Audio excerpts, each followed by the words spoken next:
La scientifique en question, en charge du portail de données sur le Covid-19 de la Floride, a été démise de ses fonctions après avoir interrogé publiquement l'engagement du gouvernement de la Floride sur la transparence et évoquant des suppressions de données. Rebecca Jones a été réassignée le 5 mai après avoir envoyé un mail aux utilisateurs du site déclarant: tout d'abord, je ne m'attends pas à ce que la nouvelle équipe continue avec le même niveau d'accessibilité et de transparence qui a été pour moi central au processus durant les 2 premiers mois. Après tout, mon engagement est largement la raison pour laquelle je ne gère plus le portail, a-t-elle écrit. Jones a envoyé un email à plusieurs organisations de presse locales indiquant qu'on lui aurait donné l'ordre de censurer des données, ce qu'elle a refusé d'effectuer manuellement pour favoriser le plan de réouverture. Jusqu'à présent, elle a donné aucune interview vidéo et décliné tout commentaire auprès de CGTN. Le gouverneur de Floride, Ron DeSantis, a réagi à la controverse, réfutant ces allégations et lançant mercredi une attaque totale à l'encontre de Mademoiselle Jones. 1. Elle n'est pas une experte en données. Elle a un diplôme en journalisme, en communication et en géographie. Elle n'est pas impliquée dans la collecte d'aucune donnée.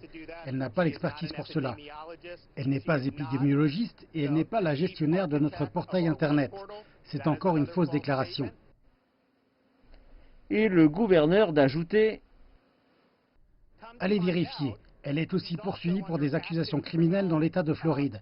Elle a été accusée de cyberharcèlement et de harcèlement sexuel sur Internet. Les accusations de Jones ont suscité des appels de politiciens à une enquête. La Floride est en pleine phase 1 de sa stratégie de réouverture.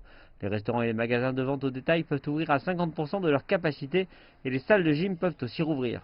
Même la zone la plus touchée de l'État, Miami-Dade, a réouvert cette semaine. Tout cela coïncide avec la visite du vice-président Mike Pence au centre de la Floride. Je pense vraiment que la Floride a installé son rythme. La façon dont vous déployez les tests, leur mise en œuvre et les directives fédérales, tout cela est louable. Nous avons réduit la courbe.